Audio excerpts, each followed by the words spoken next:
What could make God's chosen people turn their swords against each other? How did 12 tribes united under one God become two warring kingdoms? Here's what will blow your mind. The split happened in just one day. A single conversation destroyed centuries of unity. But here's the real mystery. Why did God allow his own people to destroy each other? Why didn't he stop the bloodshed? The answers will reveal shocking truths about human nature, divine justice, and the dangerous cost of pride. You'll discover how one king's foolish words triggered 200 years of civil war, how golden calves replaced God's temple, and why foreign armies succeeded where God's people failed. Ready to uncover the hidden reasons behind history's most tragic family feud? Solomon's kingdom looked amazing from the outside. Gold everywhere, beautiful buildings, and nations sending gifts. But behind all this glory was a painful truth. The people were suffering. The first book of Kings, chapter 4, tells us Solomon needed huge amounts of food every day. Solomon's provision for one day was 30 measures of fine flour and 60 measures of meal, 10 fat oxen, 20 pasture-fed cattle, 100 sheep besides deer, gazelles, roebucks, and fatted fowl.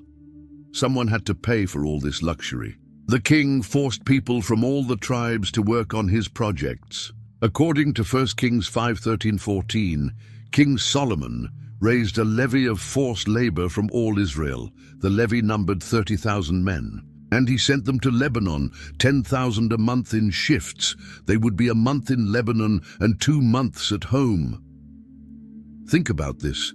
Fathers were taken away from their families for months at a time, just to cut down trees for the king's buildings. But it got worse.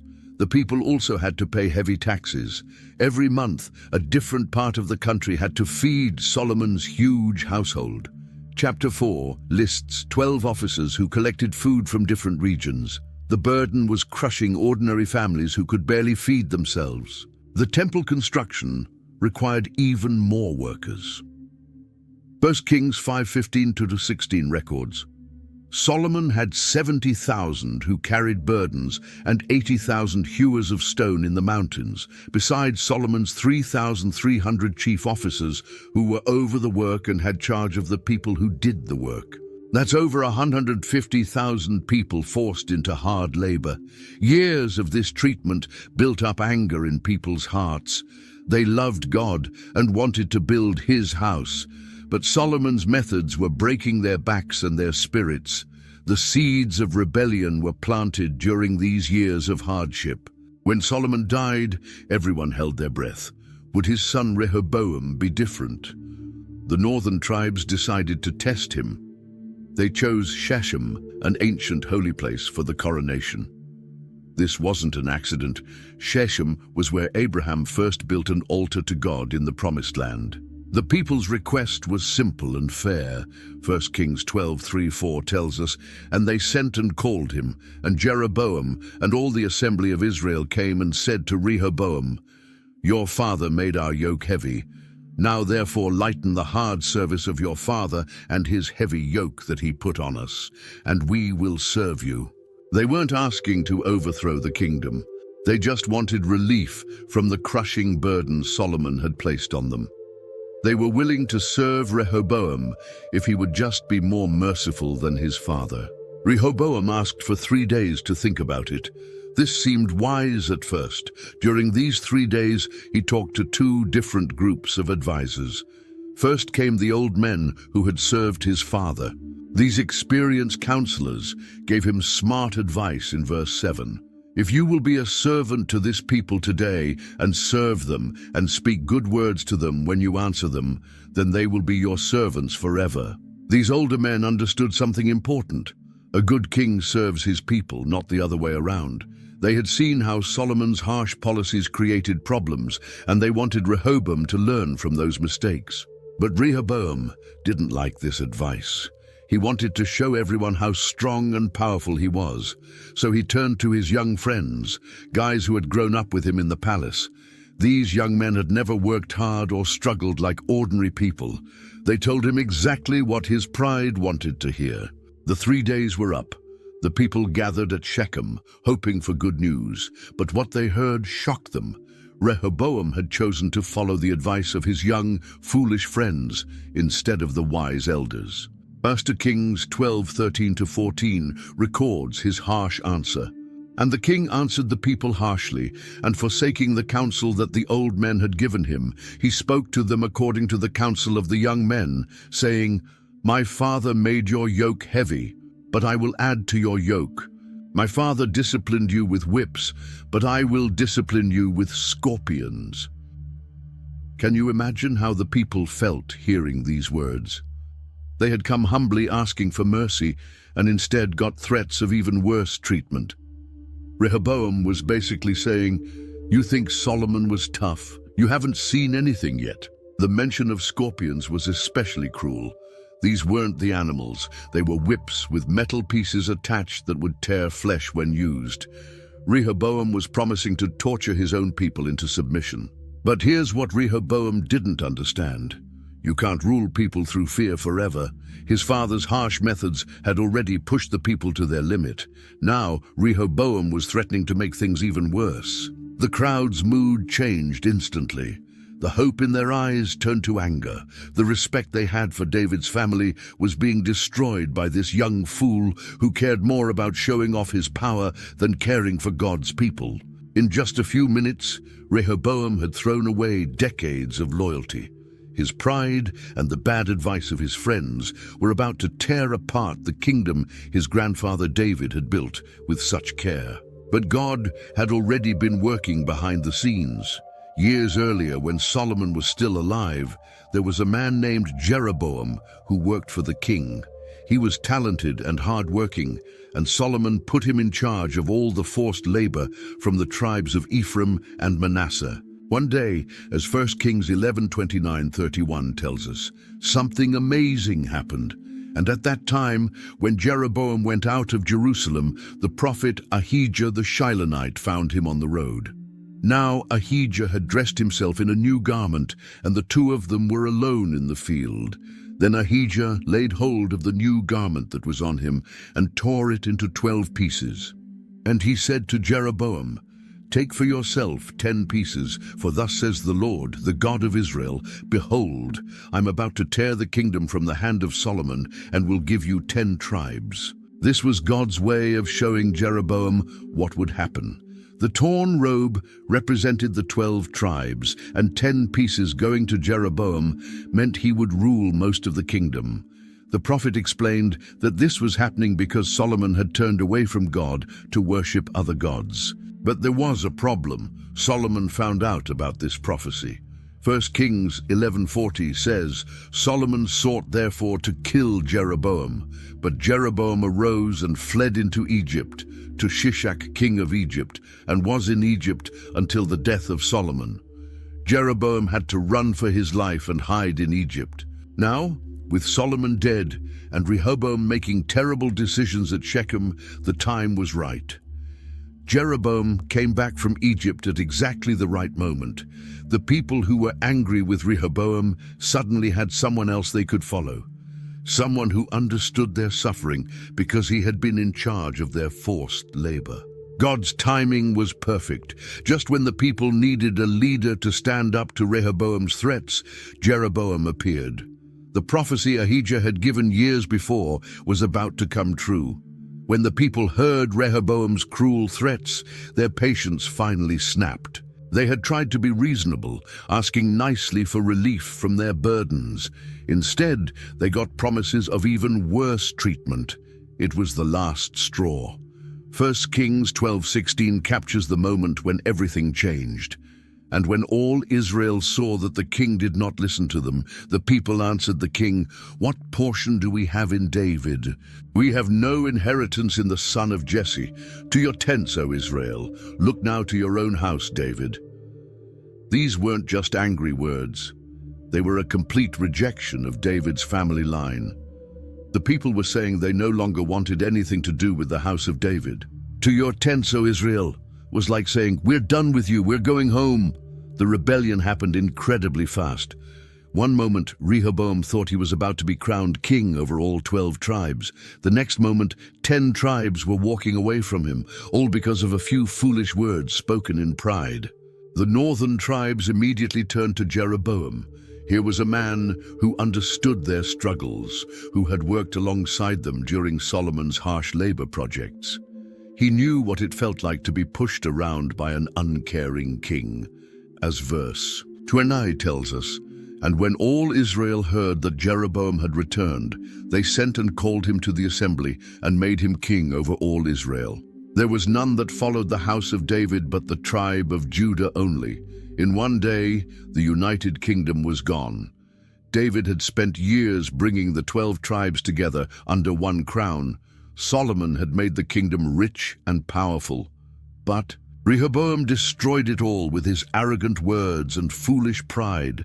The people weren't rebelling against God. They were rebelling against a king who threatened to treat them like slaves instead of like human beings made in God's image. Rehoboam was shocked. He couldn't believe what had just happened. In his mind, he was the rightful king of all Israel, and these people were just rebels who needed to be put in their place. He decided to use the one tool he understood: force. His first move was to send Adoram, the man in charge of forced labor, to bring the northern tribes back under control. This was probably the worst person he could have chosen. And Kings 12:18 tells us what happened. Then King Rehoboam sent Adoram, who was taskmaster over the forced labor, and all Israel stoned him to death with stones. Think about this choice for a moment. Adoram was the symbol of everything the people hated about Solomon's reign. He was the one who had forced their fathers and brothers into back-breaking labor. Sending him to negotiate was like poking an angry bear with a stick. The people's reaction was swift and violent. They killed Adoram with stones, showing just how much they hated what he represented. This wasn't just anger at one man. It was years of built-up rage finally exploding. The verse continues, "And King Rehoboam hurried to mount his chariot to flee to Jerusalem." The king barely escaped with his life. He had to run away like a criminal, jumping in his chariot and racing back to the safety of his own city. This failed mission made everything worse. Instead of showing strength, Rehoboam had shown that he was weak and out of touch. Instead of bringing the tribes back together, he had driven them further away. The blood of Adoram was now between them, making any peaceful solution much harder. The northern tribes saw that Rehoboam would rather use violence than listen to their concerns. This convinced them they had made the right choice in rejecting him. There was no going back now. What had been one nation under God was now two separate kingdoms. The division was complete and shocking.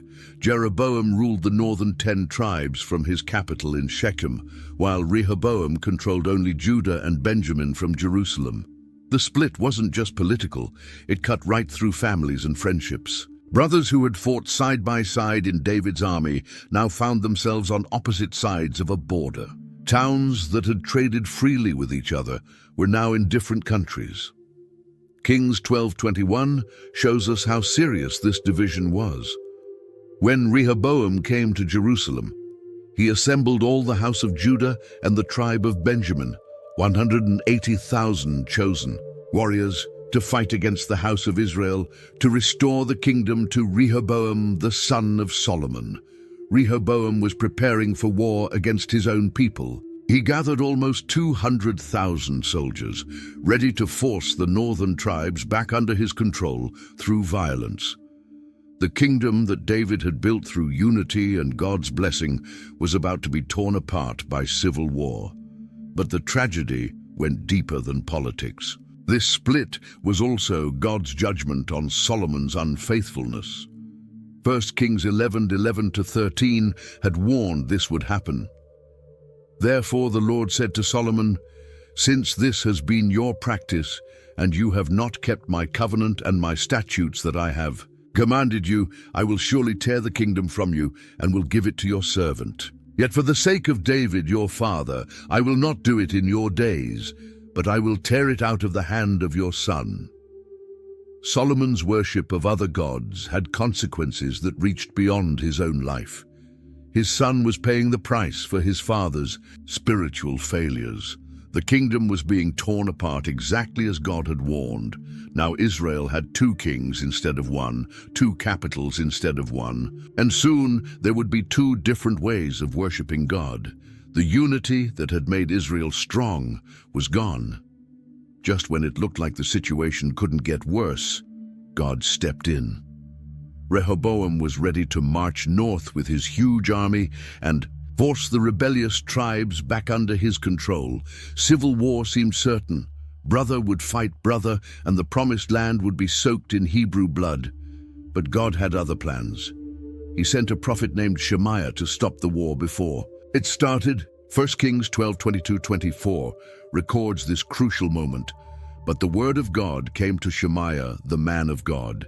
Say to Rehoboam the son of Solomon, king of Judah, and to all the house of Judah and Benjamin, and to the rest of the people, thus says the Lord, you shall not go up or fight against your brothers, the sons of Israel. Every man return to his home, for this thing is from me.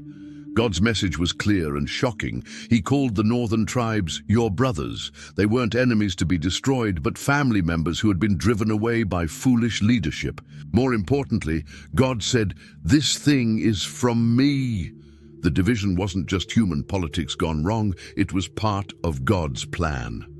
This must have been hard for Rehoboam to hear. He probably expected God to support his right to rule all 12 tribes. Instead, God was telling him to accept the division and go home peacefully. But here's something amazing. They obeyed. The last part of verse 24 says, so they listened to the word of the Lord and went home again according to the word of the Lord. 180,000 armed warriors, ready for battle, simply laid down their weapons and went home because God said so. This showed that despite all the political chaos, there were still people in both kingdoms who respected God's word. They chose to obey the Lord rather than follow their natural desire for revenge and conquest. The immediate crisis was over, but the damage was done. The kingdom was split, and it would stay that way for centuries to come. Jeroboam had won the political battle. 10 tribes followed him as their king, and he ruled from his new capital in Shechem. But late at night, when the celebrations were over, a troubling thought kept him awake. What would happen when the people went to worship? You see, God had commanded all Israelites to come to Jerusalem 3 times a year for the great festivals. Even though the kingdom was now split politically, God's law hadn't changed. The temple was still in Jerusalem, in Rehoboam's territory. This meant Jeroboam's people would have to cross the border and enter his enemy's land to worship God properly.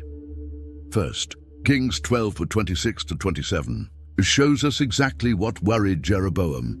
And Jeroboam said in his heart, now the kingdom will turn back to the house of David.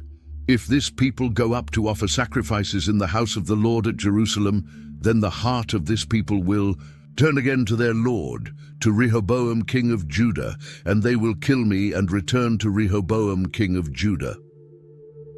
Think about this fear from Jeroboam's point of view. Every few months, thousands of his people would travel to Jerusalem. They would see the beautiful temple, remember the glory days of David and Solomon, and maybe start thinking that splitting the kingdom had been a mistake. Worse, they might decide that God was really on Rehoboam's side since he lived in the temple. In Jerusalem, what if families started talking during these trips? What if they began to regret leaving Rehoboam? What if some of the northern tribes decided to switch sides? Jeroboam could picture it all too clearly. His own people turning against him and maybe even killing him to get back in Rehoboam's good graces. This fear ate at Jeroboam day and night. He had worked so hard to become king, and now it felt like his throne could disappear every time his people went to worship. But instead of trusting God, who had made him king in the first place, Jeroboam decided to take matters into his own hands. He began planning something that would solve his political problem, but create a spiritual disaster that would last for centuries. Fear was about to make him do something that would break God's heart and destroy his own soul. Jeroboam came up with what he thought was a brilliant solution. If he couldn't stop his people from wanting to worship, he would give them somewhere else to worship, right in his own kingdom. But this wasn't going to be just any worship. Jeroboam was about to make one of the most tragic mistakes in Israel's history. The king called his best craftsmen and ordered them to make 2 golden calves. These weren't small statues. They were large enough for people to see from a distance, impressive enough to compete with the temple in Jerusalem. When the calves were finished, Jeroboam placed one in Dan, at the very northern tip of his kingdom, and the other in Bethel, near the southern border. 1 Kings 12:28-29 tells us what happened next. So the king took counsel and made 2 calves of gold, and he said to the people, "You have gone up to Jerusalem long enough. Behold your gods, O Israel, who brought you up out of the land of Egypt." And he set one in Bethel, and the other he put in Dan. Can you hear the lies in Jeroboam's words? First, he told the people they had been going to Jerusalem long enough, as if worshipping God in his chosen place was some kind of burden they could just stop doing. Second, and much worse, he called these golden calves your gods, and claimed they were the ones who had brought Israel out of Egypt. This was exactly what the Israelites had done in the wilderness when Moses was on Mount Sinai. Back then, they had made a golden calf and said the same words, "These are your gods, O Israel, who brought you up out of the land of Egypt." God had been furious then, and he was furious now. Jeroboam's plan was clever from a political standpoint. Dan and Bethel were at opposite ends of his kingdom, so people from anywhere in the northern tribes could easily reach one of them. They wouldn't have to make the long, dangerous journey to Jerusalem anymore, and they certainly wouldn't have to enter Rehoboam's territory and risk switching sides. But Jeroboam had made a fatal mistake. He was treating worship like a business decision, as if the location and method of worship didn't matter to God. He thought he could just create his own religion to serve his political needs. The people should have refused. They should have remembered what happened to their ancestors who worshipped the golden calf in the wilderness. But instead, verse 30 tells us the tragic truth. Then this thing became a sin, for the people went as far as Dan to worship the one there. The golden calves were just the beginning. Jeroboam quickly realized he had another problem. He didn't have any priests. All the real priests were from the tribe of Levi, and most of them stayed loyal to the temple in Jerusalem. After all, that's where God had chosen to put his name, and that's where he had commanded them to serve. So Jeroboam decided to make his own priests. This wasn't just bending the rules a little, this was completely throwing out God's clear commands about who could serve as priests. According to 1 Kings 12:31, he also made houses on high places and appointed priests from among all the people who were not of the Levites. Think about how shocking this was. God had specifically chosen the tribe of Levi to be his priests. He had given detailed instructions about how they should be trained, what they should wear, and how they should conduct worship. These weren't suggestions, they were direct commands from the creator of the universe. But Jeroboam didn't care about God's commands. He cared about keeping his kingdom together. So he basically put up a "Help Wanted" sign and hired anyone who obliged. It didn't matter what tribe they came from or whether they knew anything about God's laws. If they were willing to serve at his golden calves, they were hired. 2 Chronicles 11:13-15 gives us more details about what happened. And the priests and the Levites, who were in all Israel, presented themselves to him from all places where they lived. For the Levites left their common lands and their holdings and came to Judah and Jerusalem, because Jeroboam and his sons cast them out from serving as priests to the Lord. And he appointed his own priests for the high places, and for the goat, idols, and for the calves that he had made. This tells us that Jeroboam didn't just ignore the real priests, he actually kicked them out. The Levites who wanted to stay faithful to God had to leave their homes and move to Judah. Imagine having to choose between your job and your faith, between staying in your hometown and obeying God.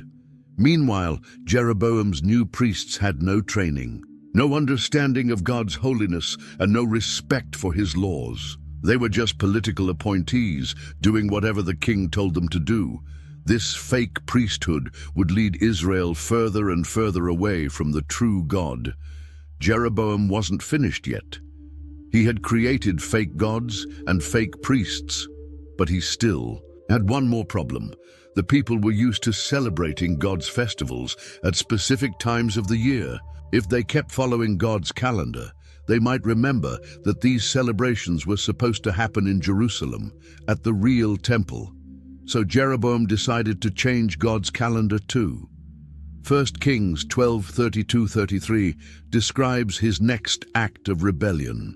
And Jeroboam appointed a feast on the 15th day of the 8th month, like the feast that was in Judah, and he offered sacrifices on the altar. So he did in Bethel, sacrificing to the calves that he had made. And he placed in Bethel the priests of the high places that he had made. He went up to the altar that he had made in Bethel on the 15th day in the 8th month, in the month that he had devised from his own heart, and he appointed a feast for the people of Israel, and went up to the altar to make offerings. Notice those important words, in the month that he had devised from his own heart. God had commanded that the Feast of Tabernacles should be celebrated in the 7th month, but Jeroboam moved it to the 8th month just because he felt like it. This might seem like a small change, just shifting a festival by 1 month, but it showed something terrible about Jeroboam's heart. He thought he could improve on God's plan. He thought his ideas were better than God's commands. The Feast of Tabernacles was supposed to remind the people how God had taken care of them in the wilderness. It was a time to remember his faithfulness and give thanks for his provision. But Jeroboam turned it into a celebration of his own golden calves. Even worse, Jeroboam didn't just change the date. He performed the ceremonies himself. The text says he went up to the altar to make offerings. But Jeroboam wasn't a priest. Only priests from the tribe of Levi were supposed to offer sacrifices. By doing this, Jeroboam was claiming to be prophet, priest, and king all at the same time. The people should have been horrified. They should have remembered that when King Saul tried to offer sacrifices, God rejected him as king. But instead, they went along with Jeroboam's fake festival, celebrating at the wrong time in the wrong place to the wrong gods. God had been watching all of this rebellion, and his patience was running out. Jeroboam thought he had solved all his problems with his fake religion, but he was about to discover that you can't fool the Almighty. On the day of Jeroboam's fake festival, as the king stood at his altar in Bethel burning incense to his golden calf, something amazing happened. 1 Kings 13:1-2 tells the story. And behold, a man of God came out of Judah by the word of the Lord to Bethel. Jeroboam was standing by the altar to make offerings, and the man cried against the altar by the word of the Lord, and said, O altar, thus says the Lord, behold, a son shall be born to the house of David, Josiah by name, and he shall sacrifice on you the priests of the high places who make offerings on you, and human bones shall be burned on you. Picture this scene. Jeroboam is in the middle of his big ceremony, probably feeling pretty proud of himself. Hundreds of people are watching him offer incense to his golden calf. Everything seems to be going perfectly. Suddenly, a stranger appears, a prophet from Judah, from Rehoboam's kingdom. This man walks right up to Jeroboam's altar and starts prophesying against it. He's not talking to Jeroboam. He's talking to the altar itself, as if it's a living thing that needs to hear God's judgment. The prophecy was specific and shocking. A future king named Josiah from David's family line would one day sacrifice the false priests on this very altar and burn human bones on it. This was God's way of saying that this fake worship wouldn't last forever. One day, divine judgment would come, but the prophet wasn't finished. Verse 3 continues, "And he gave a sign the same day, saying, 'This is the sign that the Lord has spoken. Behold, the altar shall be torn down, and the ashes that are on it shall be poured out.'" A sign. The prophet was going to prove that his words came from God by making something happen right now in front of everyone. This wasn't just a prediction about the distant future. This was an immediate demonstration of God's power. Can you imagine the tension in the air? Everyone was staring at the altar, waiting to see if the prophet's words would come true. Jeroboam's entire fake religion was about to be tested in front of all his people. Jeroboam was furious. Here, he was trying to conduct his important religious ceremony, and this prophet from enemy territory was ruining everything. The king's first instinct was to use force to solve his problem. 1 Kings 13:4 describes what happened next. When the king heard the saying of the man of God, which he cried against the altar at Bethel, Jeroboam stretched out his hand from the altar, saying, "Seize him." And his hand, which he stretched out against him, dried up so that he could not draw it back to himself. In that instant, everything changed. Jeroboam reached out to grab the prophet or to order his guards to arrest him, but his hand immediately became withered and useless.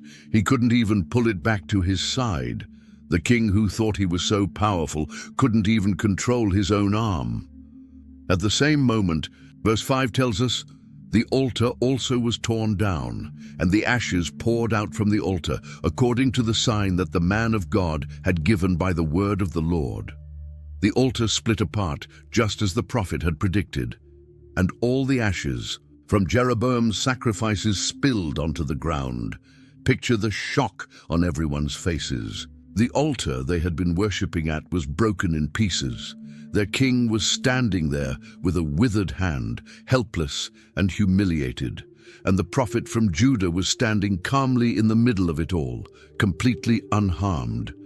This was God's way of showing everyone who really had power. Jeroboam could make golden calves and fake priests and false festivals, but he couldn't stand against the true God of Israel. His fake religion was literally falling apart in front of everyone's eyes.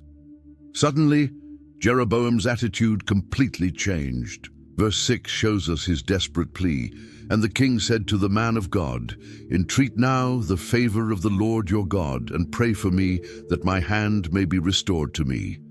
And the man of God entreated the Lord, and the king's hand was restored to him and became as it was before." Notice that Jeroboam called God the Lord your God, not my God or our God. Even in his moment of need, he still wasn't ready to fully acknowledge the God he was rebelling against. But the prophet was merciful. He prayed for Jeroboam, and God healed the king's hand immediately. This was grace that Jeroboam didn't deserve, a demonstration of God's mercy even to those who rebel against him. You would think this amazing demonstration of God's power would end the story perfectly. The prophet had delivered his message, proved God's power, and even shown mercy to the rebel king. But what happened next shows how dangerous it can be to disobey God, even in small things. Jeroboam was so impressed by what he had seen that he invited the prophet to come home with him for a meal. 1 Kings 13:7 records his offer, "And the king said to the man of God, 'Come home with me and refresh yourself, and I will give you a reward.' But the prophet refused, explaining the instructions God had given him in verse 9. For so was it. Commanded me by the word of the Lord, saying, 'You shall neither eat bread nor drink water, nor return by the way that you came.'" God had told him to deliver the message and leave immediately, without accepting any hospitality or even taking the same road home. So the prophet started his journey back to Judah, taking a different route, just as God had commanded. Everything should have been fine. But there was an old prophet living in Bethel who heard about what had happened at the altar. This old prophet was curious about the man from Judah. According to verses 11 to 18, he saddled his donkey and rode after the young prophet. When he found him resting under a tree, he invited him back to his house for a meal. When the young prophet explained that God had forbidden him to eat or drink in this place, the old prophet told a terrible lie. Verse 18 records his deception. And he said to him, I also am a prophet as you are, and an angel spoke to me by the word of the Lord, saying, Bring him back with you into your house, that he may eat bread and drink water. But he lied to him. The young prophet believed this lie and went back to eat with the old prophet. But during the meal, God spoke through the old prophet himself, delivering a shocking message in verses 21 to 22. And he cried to the man of God who came from Judah, Thus says the Lord, because you have disobeyed the word of the Lord and have not kept the command that the Lord your God commanded you, but have come back and have eaten bread and drunk water in the place of which he said to you, Eat no bread and drink no water, your body shall not come to the tomb of your fathers. The very man who had lied to the prophet was now prophesying his death for disobedience. It was a tragic irony. The old prophet had caused the problem, but God still used him to announce the judgment. Sure enough, verse 24 tells us what happened. And when he had gone, a lion met him on the road and killed him, and his body was thrown in the road, and the donkey stood beside it. The lion also stood beside the body. This wasn't a normal lion attack. The lion didn't eat the prophet or hurt the donkey. It just killed the man and then stood guard over the body, as if it were following specific orders from God. You would think that after seeing his altar destroyed, his hand withered and healed, and a prophet killed for disobedience, Jeroboam would finally get the message. God had shown his power in the most dramatic ways possible. Any reasonable person would have repented and turned back to the true worship of God. But Jeroboam's heart was already too hard. 1 Kings 13:33-34 tells us the tragic ending. After this thing, Jeroboam did not turn from his evil way, but made priests for the high places again from among all the people. Any who would, he ordained to be priests of the high places. And this thing became sin to the house of Jeroboam, so as to cut it off and to destroy it from the face of the earth. Even after everything he had seen, Jeroboam went right back to his fake religion. He kept making priests from ordinary people instead of Levites. He continued worshipping his golden calves. He kept celebrating his fake festivals at the wrong. In times, this wasn't just stubbornness, this was spiritual blindness. Jeroboam had seen God's power with his own eyes, felt it in his own body, but he still chose to rebel. His political fears were stronger than his reverence for God. The text says, this became sin to the house of Jeroboam. It wasn't just Jeroboam who would pay for this rebellion. His entire family line would be destroyed because of the choices he made. His descendants would suffer for his stubborn refusal to repent. But the damage went far beyond Jeroboam's family. His fake religion became the template for every evil king who came after him in the northern kingdom. For the next 200 years, the Bible would repeatedly say that kings walked in the way of Jeroboam, or did not depart from the sins of Jeroboam. What started as a political solution to keep his people from going to Jerusalem became a spiritual cancer that infected Israel for generations. Jeroboam's golden calves would lead the northern tribes further and further away from God, until finally God allowed them to be conquered and scattered by the Assyrians. All because one king chose his political fears over faith in the God who had made him king in the first place. The prophet Shemaiah had stopped the first civil war, but he couldn't stop the hatred that was growing between the two kingdoms. What had started as a family argument was turning into something much worse. a blood feud that would last for generations. 1 Kings 14:30 tells us the sad truth. And there was war between Rehoboam and Jeroboam all their days. This wasn't just one big battle that settled everything. This was constant fighting, year after year, with raids and border skirmishes that never seemed to end. Think about what this meant for ordinary families.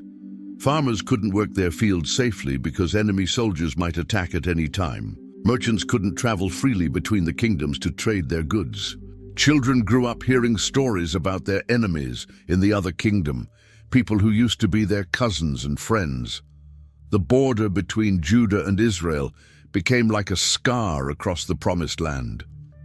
Towns that had once welcomed travelers from anywhere in Israel now had to decide which kingdom they belonged to. Families were split apart, with some members living in Judah and others in Israel, unable to visit each other safely. Both kingdoms had to spend huge amounts of money on armies instead of building schools, fixing roads, or helping the poor.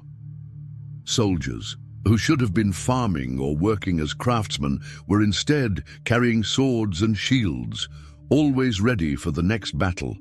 The fighting also made both kingdoms weaker against outside enemies.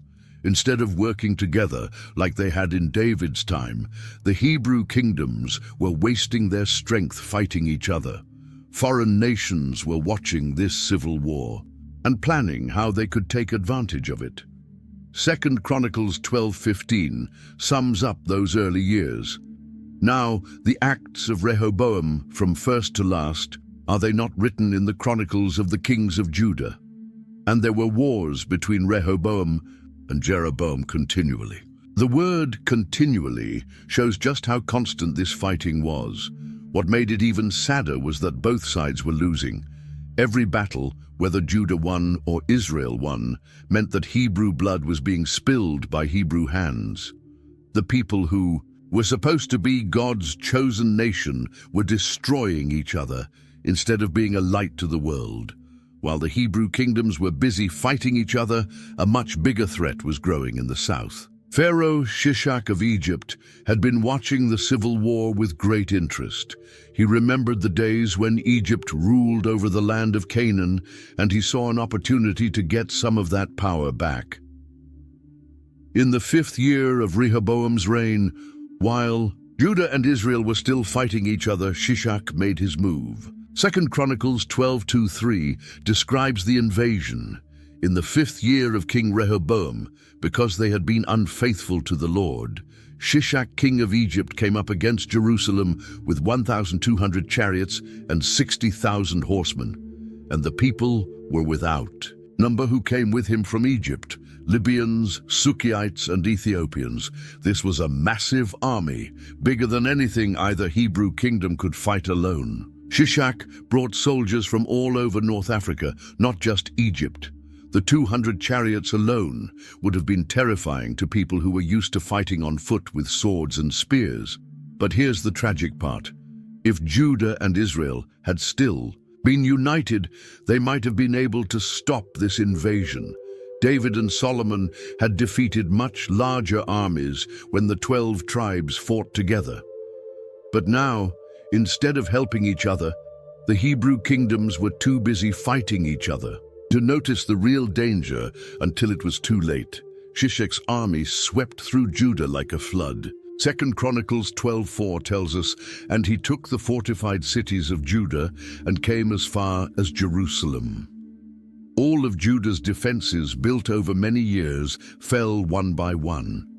The cities that should have protected Jerusalem were captured, leaving the capital exposed.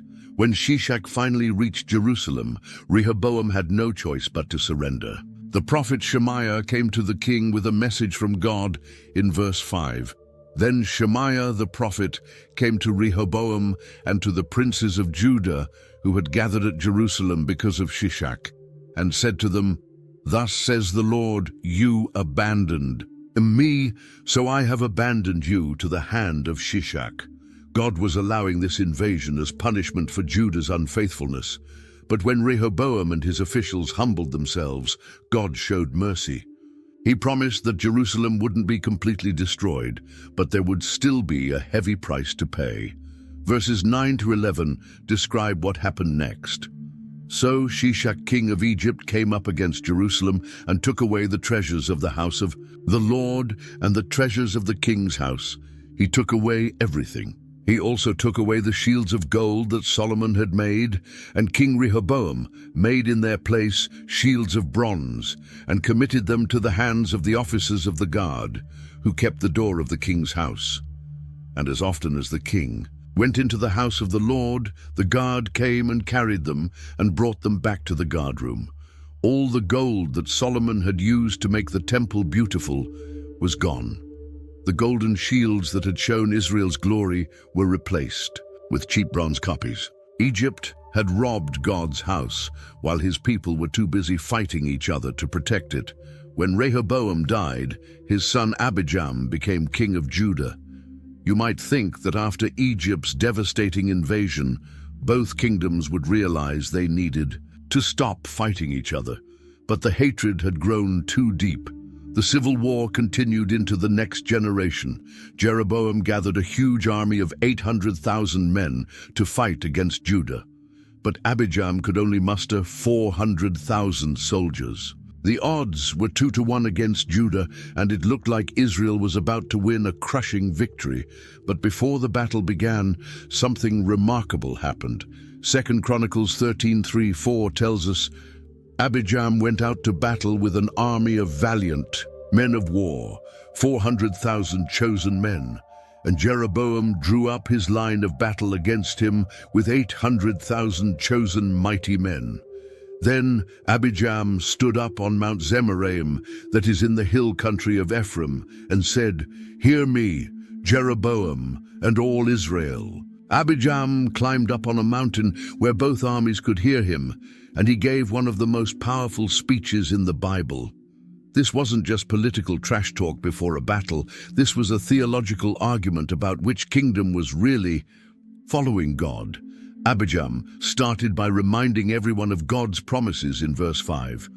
Ought you not to know that the Lord God of Israel gave the kingship over Israel forever to David and his sons by a covenant of salt?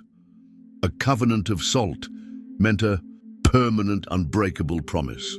God had chosen David's family to rule, not Jeroboam's. Then Abijam got to the heart of the problem in verse 8. And now you think to withstand the kingdom of the Lord in the hand of the sons of David, because you are a great multitude, and have with you the golden calves that Jeroboam made you for gods. This was a direct attack on Jeroboam's fake religion. Abijam was saying that Israel wasn't just rebelling against Judah. They were rebelling against God himself by worshipping those golden calves. But Abijam wasn't finished. In verses 9 to 11, he contrasted the two kingdoms' worship. Have you not driven out the priests of the Lord, the sons of Levi, and made priests for yourselves like the peoples of other lands? Whoever comes for ordination with a young bull and 7 rams becomes a priest of what are no gods. But as for us, the Lord is our God, and we have not abandoned him. We have priests ministering to the Lord who are sons of Levi, and Levites for their service. They offer to the Lord every morning and every evening burnt offerings and incense of sweet spices, set out the showbread on the table of pure gold, and care for the golden lampstand that its lamps may burn every evening. For we keep the charge of the Lord our God, but you have abandoned him. This speech turned the coming battle into something much bigger than a political fight. Abijam was saying this was a war between true worship and false worship, between obedience to God and rebellion against him. After Abijam finished his speech, you might think Jeroboam would have been ashamed and called off the battle. Instead, the northern king decided to use a sneaky military trick. While Abijam was talking, Jeroboam quietly sent part of his army around behind Judah's forces. 2 Chronicles 13:14 describes what happened. Jeroboam had sent an ambush around to come upon them from behind. Thus his troops were in front of Judah, and the ambush was behind them. And when Judah looked, behold, the battle was in front and behind. And they cried out to the Lord, and the priests blew the trumpets. Suddenly Judah was trapped. They had enemies in front of them and enemies behind them, with nowhere to run. Any military expert would have said Judah was doomed. But instead of panicking, they did something that showed their faith was real. They cried out to God for help. The priests blew their trumpets, not to signal retreat, but to call on the Lord to fight for them. This was the same kind of faith that Joshua had shown at Jericho, trusting God to win impossible battles. And God answered their prayer in an amazing way. Verse 15 tells us, "Then the men of Judah raised the war cry, and when the men of Judah raised the war cry, God defeated Jeroboam and all Israel before Abijam and Judah." Notice that it says God defeated Israel, not Judah defeated Israel. This was clearly a supernatural victory. When Judah's soldiers shouted their battle cry, God himself joined the fight on their side. The results were devastating for the northern kingdom. Verse 17 gives us the shocking numbers. Abijam and his people struck them with great force, so that 500,000 chosen men of Israel fell slain. 500,000 soldiers from Israel died in one battle. This was one of the bloodiest days in the history of the Hebrew people. Verse 18 explains why this happened. Thus the people of Israel were subdued at that time, and the people of Judah prevailed because they relied on the Lord, the God of their fathers. The key was that Judah relied on the Lord, while Israel relied on their golden calves and fake priests. But this victory came at a terrible cost. Yes, God had shown his power and defended those who trusted in him. But 500,000 Hebrew men were dead, men who had wives and children waiting for them to come home. The civil war had reached a new level of tragedy, with entire generations wiped out in a single day. Jeroboam never recovered from this defeat. Verse 20 tells us, "Jeroboam did not recover his power in the days of Abijam, and the Lord struck him down, and he died." The king who had led Israel into idolatry was finally judged by the God he had rejected. When Abijam died, his son Asa became king of Judah. Unlike his father and grandfather, Asa was a man who truly wanted to follow God with all his heart. He looked around his kingdom and saw all the idols and pagan worship places that had been built, and he decided to clean house. 2 Chronicles 14:25 describes Asa's reforms. "And Asa did what was good and right in the eyes of the Lord, his God. He took away the foreign altars and the high places, and broke down the pillars, and cut down the Asherim, and commanded Judah to seek the Lord, the God of their fathers, and to keep the law and the commandment. He also took out of all the cities of Judah the high places and the incense altars, and the kingdom had rest under him." This was exactly what Judah needed. Asa wasn't just getting rid of obvious pagan idols, he was also tearing down the high places where people tried to worship God in the wrong way. He wanted his people to worship only at the temple in Jerusalem, just as God had commanded. The results were amazing. The kingdom had rest under Asa, meaning there was peace and prosperity. When a nation follows God's ways, he blesses them with security and success, but the peace didn't last forever. In the northern kingdom, a new king named Baasha had taken power, and he wasn't about to let Judah get too strong. 1 Kings 15:16 tells us, "And there was war between Asa and Baasha, king of Israel, all their days." The endless cycle of fighting was continuing into another generation, even though Asa was trying to follow God, and even though Judah had won. That great victory at Mount Zemaraim, the two kingdoms still couldn't find peace. Baasha decided to try a new strategy. Instead of meeting Judah in open battle, he would strangle them economically. 1 Kings 15:17 explains his plan. "And Baasha, king of Israel, went up against Judah and built Ramah. that he might permit no one to go out or come in to Asa king of Judah. Ramah was a town just 5 miles north of Jerusalem. By building a fortress there, Baasha could control the main road between Judah and the northern kingdoms. No merchants could travel to Jerusalem to trade. No pilgrims from the northern tribes could come to worship at the temple. Baasha was trying to isolate Judah and cut off their connections to the outside world. This was a smart military move, but it put Asa in a terrible position. He couldn't attack Ramah directly because it was too well fortified. He couldn't ignore it because it was choking off Judah's economy. He needed help, but where could he get it? Faced with Baasha's blockade at Ramah, King Asa made a decision that seemed smart at the time, but would have terrible consequences later. He decided to ask for help from Ben-Hadad, the king of Syria. This wasn't just asking for advice or moral support. Asa was willing to pay Syria to attack Israel from the north, forcing Baasha to abandon Ramah and rush home to defend his own territory. 1 Kings 15:18-19 tells us what Asa did. Then Asa took all the silver and the gold that were left in the treasures of the house of the Lord and the treasures of the king's house, and gave them into the hands of his servants. And King Asa sent them to Ben-Hadad, the son of Tabrimon, the son of Hezion, king of Syria, who lived in Damascus, saying, "There is a covenant between me and you, as there was between my father and your father. Behold, I am sending to you a present of silver and gold. Go, break your covenant with Baasha king of Israel, that he may withdraw from me." Think about what Asa was doing here. He was taking treasure from God's temple, gold and silver that was supposed to be used for worship, and giving it to a pagan king to hire him as a mercenary. He was also asking Ben-Hadad to break his treaty with Israel, which meant Asa was encouraging lying and betrayal, but the plan worked, at least in the short term. Verse 20 tells us, "And Ben-Hadad listened to King Asa, and sent the commanders of his armies against the cities of Israel, and conquered Ijon, Dan, Abel-Beth-Maacah, and all Cinneroth, with all the land of Naphtali." Syria attacked the northern part of Israel, capturing several important cities.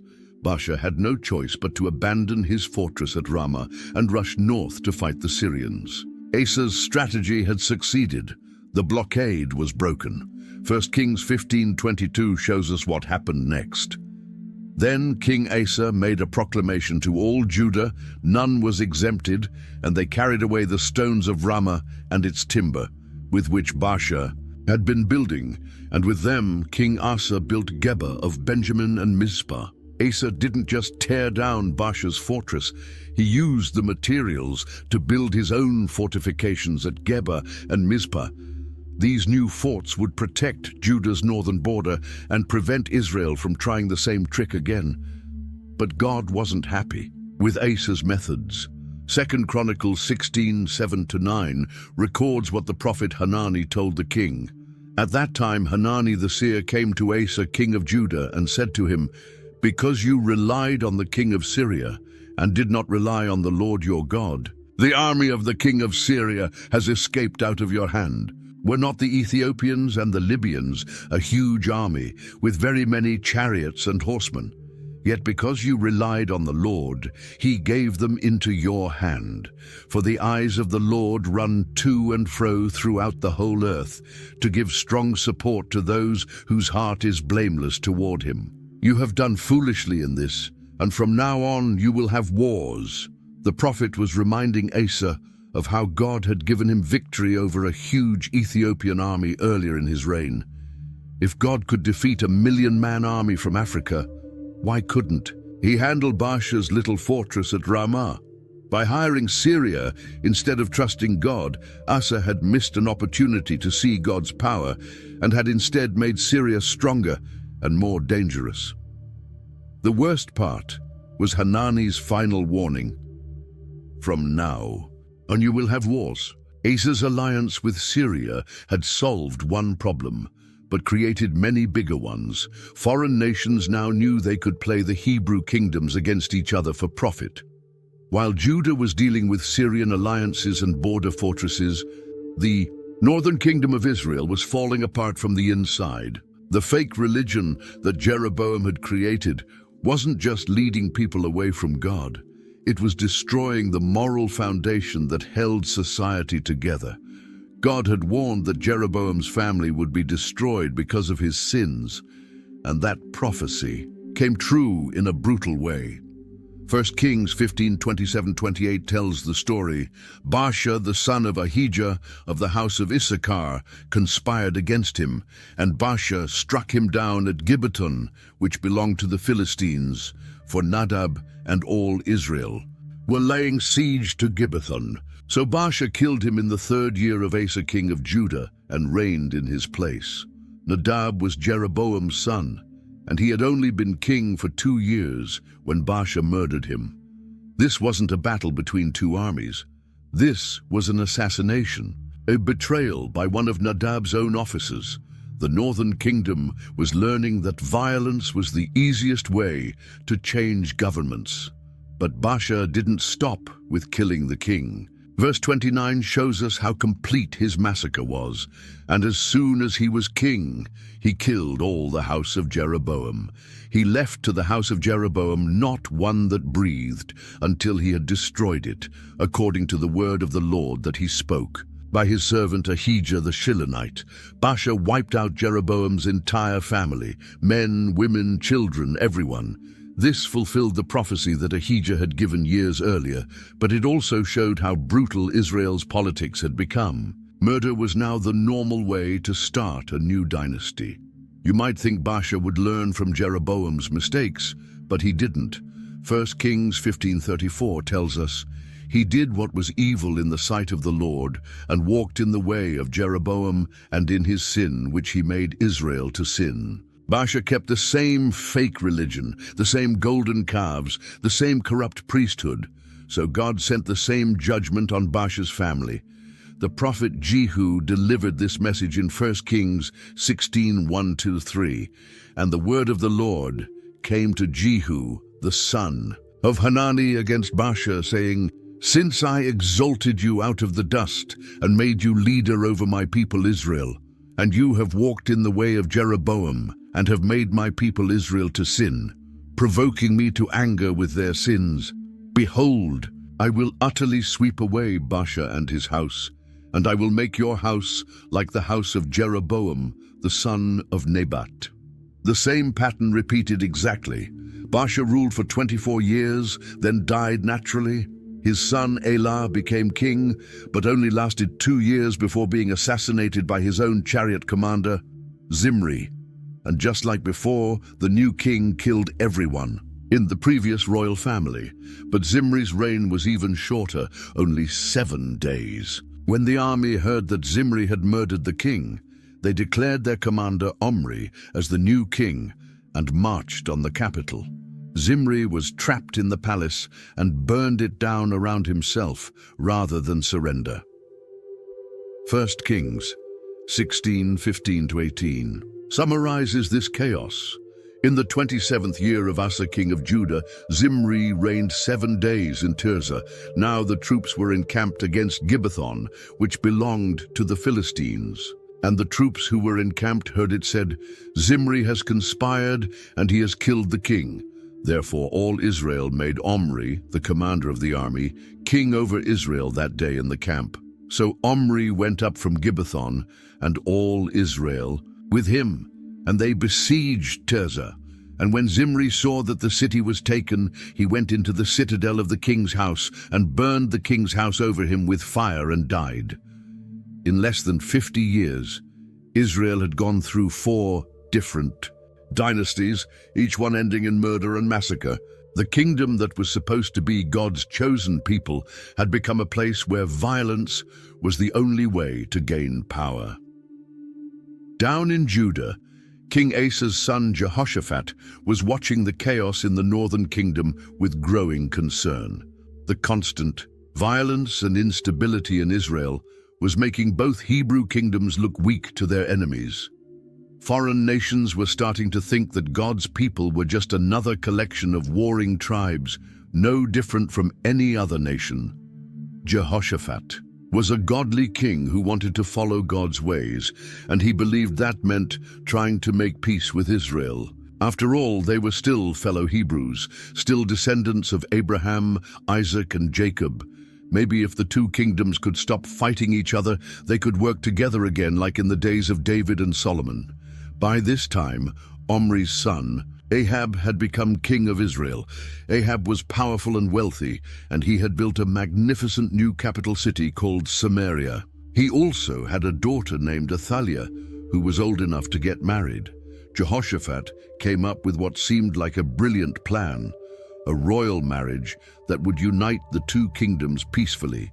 His son Jehoram would marry Ahab's daughter Athaliah, creating a family bond between the royal houses of Judah and Israel. 2 Chronicles 18:1 tells us what happened. Now Jehoshaphat had great riches and honor, and he made a marriage alliance with Ahab. This seemed like a wonderful solution. Instead of war, there would be wedding celebrations. Instead of hatred, there would be family ties. The children of this marriage would be related to both royal families, giving them a reason to keep the peace. But there was a huge problem that Jehoshaphat didn't fully understand. Ahab wasn't just another Hebrew king. He was married to a woman named Jezebel, who worshipped the pagan god Baal. And Ahab's daughter Athaliah had grown up learning her mother's religion, not the faith of Abraham and Moses.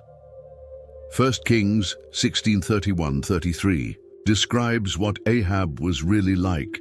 And as if it had been a light thing for him to walk in the sins of Jeroboam, the son of Nebat, he took for his wife Jezebel, the daughter of Ethbaal, king of the Sidonians, and went and served Baal and worshipped him. He erected an altar for Baal in the house of Baal, which he built in Samaria, and Ahab made an Asherah. Ahab did more to provoke the Lord, the God of Israel, to anger than all the kings of Israel who were before him. This means Athaliah wasn't just bringing political connections to Judah. She was bringing Baal worship. When she married Jehoram, she would influence him to abandon the God of Israel for the pagan gods of her family. The marriage alliance that was supposed to bring peace would instead bring spiritual poison into Judah's royal house. Later, Athaliah would try to destroy David's entire family line and set up Baal worship in Jerusalem itself. Jehoshaphat's peace initiative had failed before it even began. You can't make true peace by compromising with evil. The only way to have real peace is when both sides are following God's ways. While the Hebrew kingdom spent centuries fighting each other, a terrifying new power was rising in the east. The Assyrian Empire was growing stronger and more aggressive, every year swallowing up smaller nations one by one. Their army was unlike anything the world had ever seen. Disciplined, ruthless, and equipped with the latest weapons of war. The Assyrian kings watched the civil war between Israel and Judah with great interest. They saw how the constant fighting had weakened both kingdoms, draining their treasures and dividing their armies. What should have been one strong nation that could resist foreign invasion had become two weak kingdoms that were easy to manipulate. King Tiglath-Pileser III of Assyria was especially clever at playing the Hebrew kingdoms against each other. 2 Kings 15:19-20 tells us about his first move against Israel. Pul the king of Assyria came against the land, and Menahem gave Pul 1,000 talents of silver that he might help him to confirm his hold on the royal power. And Menahem exacted the money from Israel, that is, from all the wealthy men, 50 shekels of silver from every man, to give to the king of Assyria. So the king of Assyria turned back and did not stay there in the land. Think about what was happening here. Israel was so weak from all their civil wars that they couldn't even fight off this first Assyrian attack. Instead, King Menahem had to pay a huge amount of silver, 1,000 talents, just to make the Assyrians go away. That's Like paying a bully to leave you alone, knowing he'll probably come back for more money later. But the worst part was how Menahem got this money. He taxed every wealthy man in Israel 50 shekels of silver. This wasn't just taking money from the royal treasury. This was forcing ordinary citizens to pay tribute to a foreign enemy. The people who should have been protected by their king were instead being robbed to pay off his failures. The Assyrians learned an important lesson from this encounter. The Hebrew kingdoms would pay tribute rather than fight. They were afraid of each other, afraid of losing their thrones, and afraid of the cost of war. This made them perfect targets for Assyrian manipulation. Soon, both Israel and Judah were sending tribute to Assyria on a regular basis. 2 Kings 16.78 shows us how King Ahaz of Judah also became an Assyrian puppet. So Ahaz sent messengers to Tiglath-Pileser, king of Assyria, saying, "I am your servant and your son. Come up and rescue me from the hand of the king of Syria and from the hand of the king of Israel, who are attacking me." And Ahaz took the silver and gold that was found in the house of the Lord and in the treasures of the king's house, and sent a present to the king of Assyria. Ahaz was actually asking Assyria to attack his fellow Hebrews. He was so afraid of Israel and Syria that he invited a foreign empire to come and rescue him. He even took gold and silver from God's temple to pay for this rescue. The division between the kingdoms had become so bitter that they would rather trust foreign enemies than each other. The Assyrians were happy to help, for a price. They defeated Syria and Israel just as Ahaz wanted, but now Judah owed them tribute too. Both Hebrew kingdoms had become vassal states, sending their wealth to Assyria instead of using it to build up their own defenses. By the time Hoshea became king of Israel, the northern kingdom was trapped. They had been paying tribute to Assyria for years, and their treasury was almost empty. The people were tired of seeing their money go to foreign masters instead of being used to improve their own lives. Hoshea knew that something had to change, but he was caught between impossible choices. If he kept paying tribute, Israel would slowly bleed to death financially, but if he stopped paying, the Assyrians would come with their army and destroy the kingdom completely. In his desperation, Hoshea decided to try a dangerous gamble. He would make a secret alliance with Egypt and stop paying tribute to Assyria. Egypt was the only power in the region that might be strong enough to stand up to the Assyrian war machine. 2 Kings 17:4 tells us about this fateful decision. But the king of Assyria found treachery in Hoshea, for he had sent messengers to So, king of Egypt, and offered no tribute to the king of Assyria, as he had done year by year. Therefore the king of Assyria shut him up and bound him in prison. Hoshea thought he was being clever by reaching out to Egypt in secret, but the Assyrians had spies everywhere. They discovered his plan before Egypt could send any real help. King Shalmaneser V of Assyria was furious that his vassal was trying to rebel, and he moved quickly to crush the uprising. The first thing the Assyrians did was capture Hoshea himself. The king of Israel was arrested and thrown into an Assyrian prison, leaving his kingdom without a leader just when they needed one most. This shows how completely the Assyrians dominated the region. They could just walk in and arrest a king whenever they wanted, but Hoshea's capture was only the beginning. The Assyrians had decided that Israel was too dangerous to leave alone. The northern kingdom had rebelled once, and they might rebel again. The only way to make sure this didn't happen was to destroy Israel completely. What made this situation even more tragic was that it could have been avoided. If Israel and Judah had stayed united, they would have been strong enough to resist Assyrian pressure. If they had trusted in God instead of foreign alliances, He might have protected them from their enemies. But centuries of civil war had left Israel weak, isolated, and desperate. Hoshea's alliance with Egypt was the last gasp of a dying kingdom. Egypt was too far away to provide real help, and they were more interested in using Israel as a buffer against Assyria than actually protecting them. The northern kingdom was about to pay the ultimate price for generations of bad decisions. With their king captured and their Egyptian allies nowhere to be found, the people of Israel faced the full fury of the Assyrian army. King Shalmaneser surrounded Samaria, the capital city, and began one of the longest and most brutal sieges in biblical history. 2 Kings 17:5 describes the beginning of the end. Then the king of Assyria came up throughout all the land and came up to Samaria and besieged it 3 years, 3 whole years. Think about what that meant for the people trapped inside the city. At first, they probably thought they could hold out until Egypt sent help or until the Assyrians got tired and went home. But as months turned into years, hope began to fade. Food became scarce, then rare, then almost impossible to find. People started dying from hunger and disease. The Assyrian siege was designed to break the people's will to fight. They surrounded the city completely, so no food or supplies could get in. They built siege engines to attack the walls, and they waited patiently for starvation to do most of their work for them.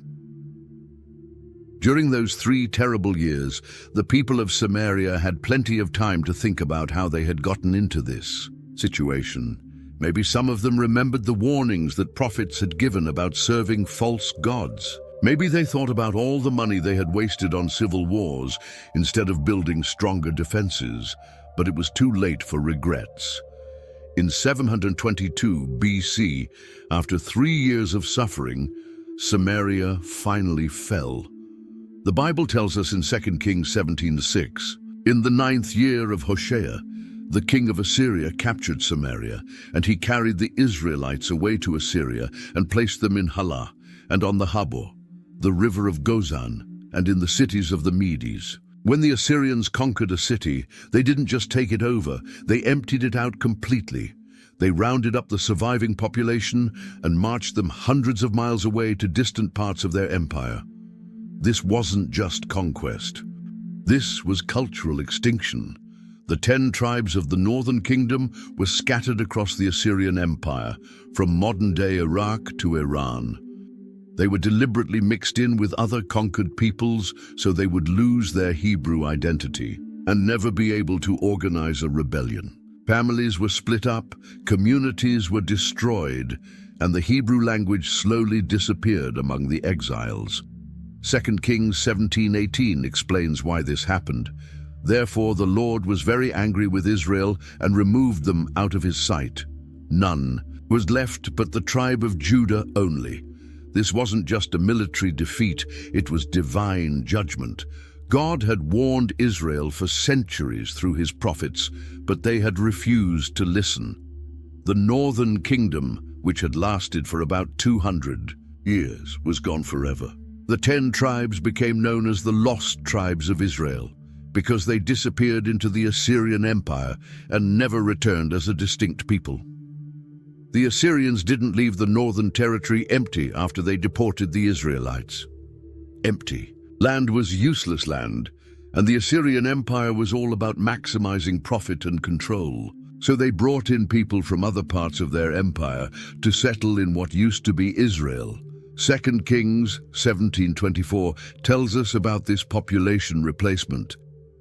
"And the king of Assyria brought people from Babylon and from Cutha and from Ava and from Hamath and from Sepharvaim, and placed them in the cities of Samaria instead of the people of Israel. And they took possession of Samaria and lived in its cities." Think about what this meant. The promised land that God had given to Abraham, Isaac, and Jacob was now being settled by pagans from all over the Assyrian Empire. Babylonians were living in towns where Hebrew families had worshipped God for generations. Foreigners were farming fields that had been passed down through Israelite families for centuries. But the Assyrians had made one big mistake. They didn't bring enough people to fill all the empty towns and villages. Much of the northern territory was left wild and dangerous, with wild animals moving into the abandoned settlements. Worse yet, these new settlers didn't know how to worship the God of Israel, and God was not happy about having his land filled with pagans. 2 Kings 17:25-26 describes what happened, and at the beginning of their dwelling there, they did not fear the Lord. Therefore the Lord sent lions among them, which killed some of them. So the king of Assyria was told, "The nations that you have carried away and placed in the cities of Samaria do not know the law of the God of the land. Therefore he has sent lions among them, and behold, they are killing them, because they do not know the law of the God of the land."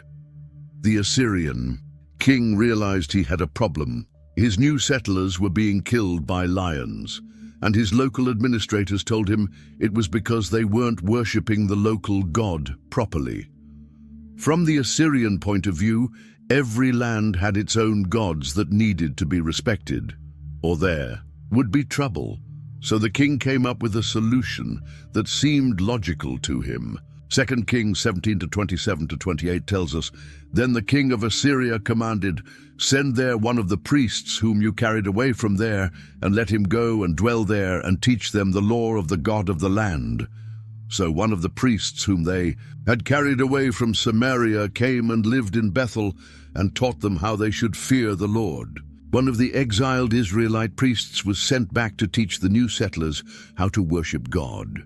But remember, this priest probably came from the corrupted northern kingdom, where they had been worshipping golden calves and mixing pagan practices with Hebrew religion for 200 years. The result was a complete religious mess.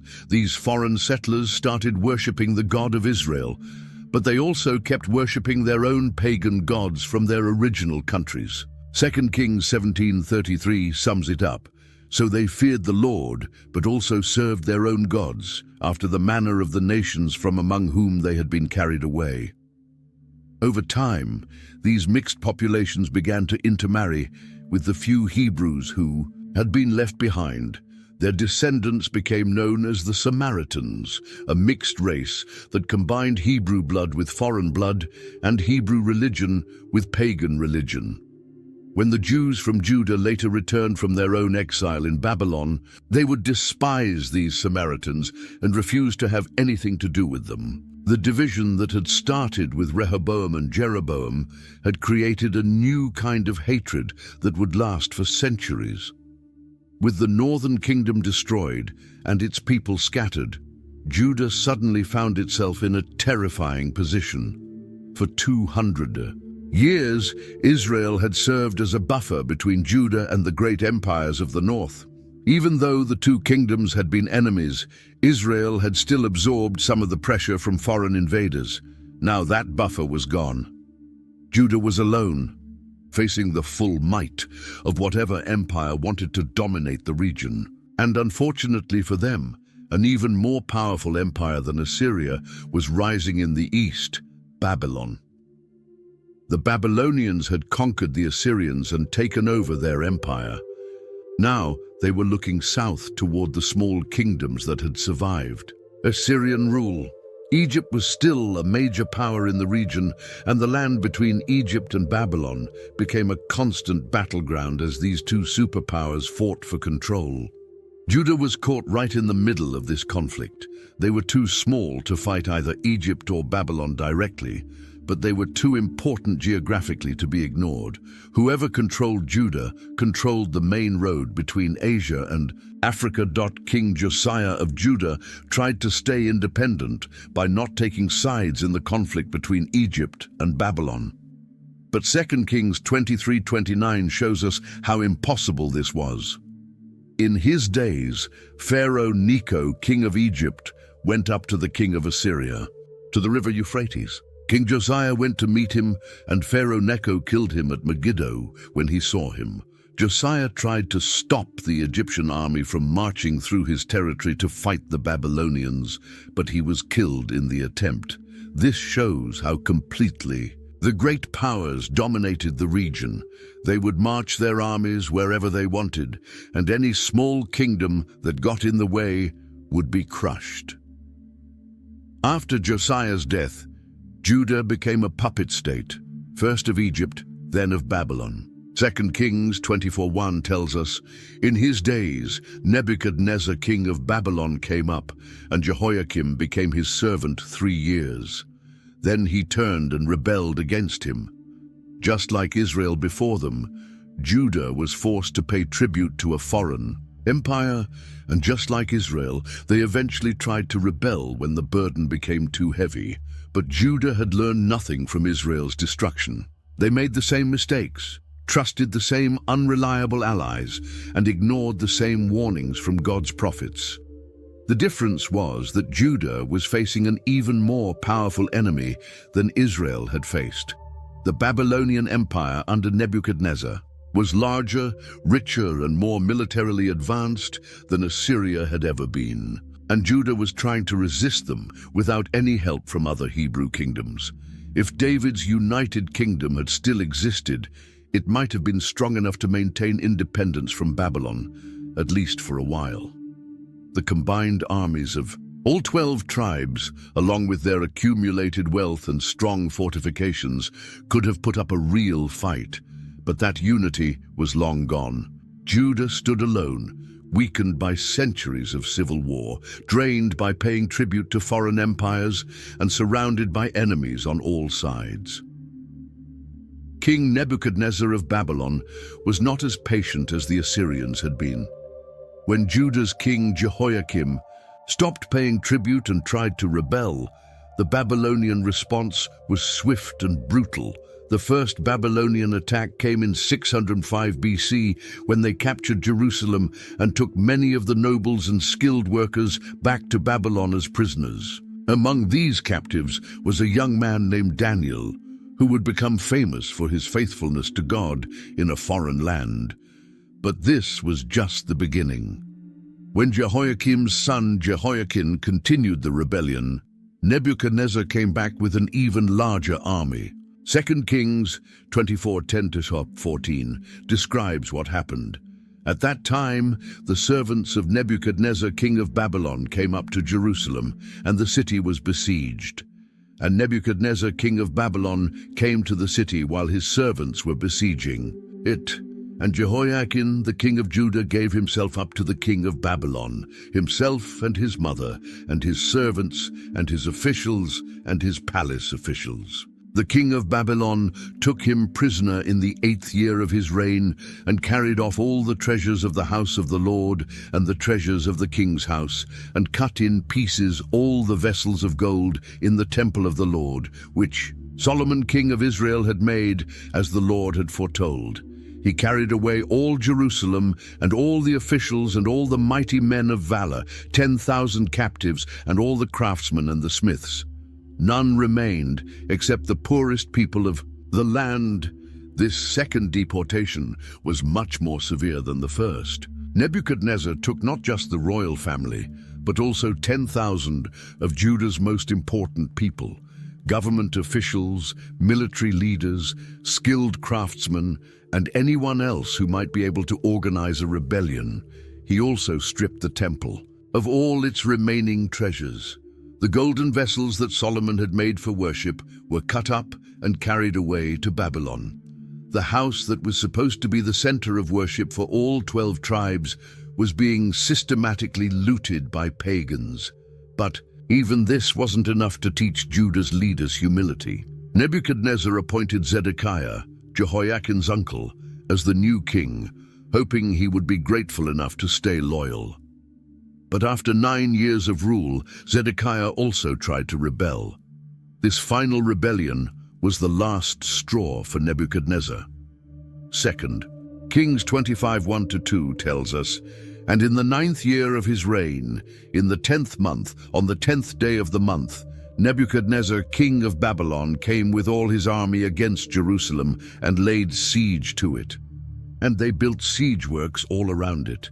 So the city was besieged till the 11th year of King Zedekiah. For almost 2 years Jerusalem was under siege. Like Samaria before it, the city was slowly starved into submission. The people inside ate anything they could find, including things that God's law said were unclean. When the city finally fell in 586 BC, Nebuchadnezzar showed no mercy. 2 Kings 25:8-10 describes the complete destruction. In the 5th month, on the 7th day of the month, that was the 19th year of King Nebuchadnezzar, king of Babylon, Nebuchadnezzar, the servant of the king of Babylon, came to Jerusalem, and he burned the house of the Lord and the king's house and all the houses of Jerusalem. Every great house he burned down, and all the army of the Chaldeans, who were with the captain of the guard, broke down the walls around Jerusalem. The pattern was the same as what had happened to Israel, but even more complete. The temple was burned, the palace was destroyed, the city walls were torn down, and most of the remaining population was marched off to exile in Babylon.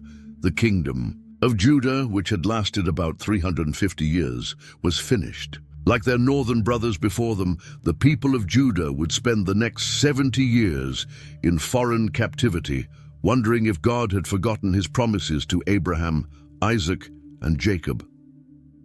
Of all the destruction that Nebuchadnezzar brought to Jerusalem, nothing was more heartbreaking than what happened to Solomon's temple. This wasn't just another building, it was the place where God had chosen to put his name, the center of worship for the Hebrew people, the symbol of God's presence among his chosen nation. For nearly 400 years, the temple had stood on Mount Moriah in Jerusalem. Priests had offered sacrifices there every morning and evening. Pilgrims had come from all over the Hebrew kingdoms to worship during the great festivals. It was the one place that all 12 tribes were supposed to share, regardless of their political differences. But the civil war between Israel and Judah had corrupted even this holy place. When Jeroboam set up his golden calves in Dan and Bethel, he had effectively declared that people didn't need to come to Jerusalem to worship God. The northern tribes had stopped making pilgrimages to the temple, depriving it of both worshippers. And financial support, even worse, some of the kings of Judah had brought pagan idols into the temple itself. They had set up altars to foreign gods in the same building where the Ark of the Covenant was kept. The house that was supposed to be dedicated only to the true God had become contaminated with false worship. 2 Kings 25:13-17 gives us the painful details of the temple's destruction, and the pillars of bronze that were in the house of the Lord, and the stands and the bronze sea that were in the house of the Lord.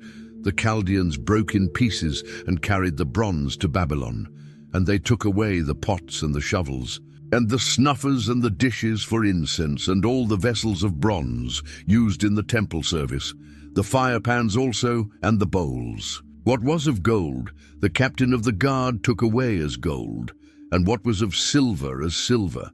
As for the 2 pillars, the 1 sea, and the stands that Solomon had made for the house of the Lord, the bronze of all these vessels was beyond weight. The height of the 1 pillar was 18 cubits, and on it was a capital of bronze. The height of the capital was 3 cubits. A latticework and pomegranates, all of bronze, were all around the capital, and the 2nd pillar had the same, with the latticework. Every piece of metal in the temple was either carried away or broken up for easier transport. The 2 massive bronze pillars that had stood at the entrance, Jachin and Boaz, were smashed to pieces. The bronze sea where the priests washed themselves was destroyed. All the golden and silver vessels used in worship were stolen. But the worst part wasn't just the looting, it was the burning. Verse 9 had told us that the Babylonians burned the house of the Lord. The beautiful cedar wood that Solomon had imported from Lebanon went up in flames. The gold plating on the walls melted and ran down like water. The curtains and tapestries were reduced to ash. When the fire finally died out, nothing was left but blackened stone walls and piles of rubble. The place where God's glory had once appeared in a cloud was now open to the sky. Wild animals would soon be nesting where the priests had once sung God's praises. The destruction of the temple was more than just a military victory for Babylon. It was a theological crisis for the Hebrew people. How could God allow his own house to be destroyed? Did this mean that the Babylonian gods were stronger than the God of Israel? Had the promises made to Abraham, Isaac, and Jacob been broken forever? Some of the Hebrew captives in Babylon would spend decades wrestling with these questions. They would sit by the rivers of Babylon and weep when they remembered Jerusalem. They would hang up their harps because they couldn't bear to sing the songs of Zion in a foreign land. What had started almost 1,000 years earlier with God's promise to Abraham had seemingly come to a tragic end. God had told Abraham that his descendants would be as numerous as the stars in the sky, and that they would be a blessing to all the nations of the earth. For a while, it had looked like that promise was coming true. Under David and Solomon, the 12 tribes had been united into a powerful kingdom that dominated the entire region. Foreign nations had come to Jerusalem to see the wisdom of Solomon and the glory of God's house. Israel had truly been a light to the nations. But the division between Israel and Judah had changed everything. Instead of being a blessing to the world, the Hebrew people had become an example of what happens when God's people turn away from his ways. Instead of showing the nations how to live in peace and prosperity, they had spent centuries destroying each other. Now, in 586 BC, both Hebrew kingdoms were gone. The 10 northern tribes had been scattered across the Assyrian Empire and had lost their identity as God's people. The southern tribes of Judah and Benjamin were in exile in Babylon, wondering if they would ever see their homeland again. 2 Kings 25:21 sums up the catastrophe in just a few words. So, Judah was taken into exile out of its land. The promised land that God had given to their ancestors was now occupied by foreigners. The covenant that God had made with Moses on Mount Sinai seemed to be broken beyond repair. But the scattering went deeper than just physical exile. The unity that had made the Hebrew people special was completely destroyed. The 12 tribes that were supposed to work together as one nation were now spread across multiple empires, speaking different languages and losing touch with their common heritage. Some of the exiles in Babylon would eventually return to rebuild Jerusalem and the temple. But they would never again be the united kingdom that David had created. The northern tribes would never return as distinct groups. The Samaritans who lived in the old northern territory would be rejected by the returning Jews. The division that had started with Rehoboam and Jeroboam would become a permanent part of Hebrew identity. Even when Jesus came to earth centuries later, the effects of this division were still visible. He would encounter Samaritans who were despised by the Jews. He would speak about the lost sheep of the house of Israel who were scattered among the nations. He would weep over Jerusalem because the people still didn't understand what would bring them peace. The story that had begun with such promise, one people chosen by God to be a light to the world, had ended in tragedy. The division between Israel and Judah had not only destroyed two kingdoms, but had shattered God's original plan for his chosen people to demonstrate his glory to all the nations. If this journey through biblical history has opened your eyes to the power of unity and the danger of division, I want to encourage you to subscribe to our channel. Hit that subscribe button and the notification bell so you won't miss our upcoming videos exploring more incredible stories from Scripture. And please share this video with someone who needs to hear this message. Whether it's a friend struggling with division in their own life, a family member interested in biblical history, or someone who's never heard these stories before, your share could change their perspective forever. What lesson from the conflict between Israel and Judah spoke to you the most? Drop a comment below and let's continue this conversation. I read every single comment and love hearing your thoughts on these ancient stories that still speak to us today. Until next time, remember that God's plans for unity and restoration are always stronger than human pride and division. Thanks for watching, and I'll see you in the next video.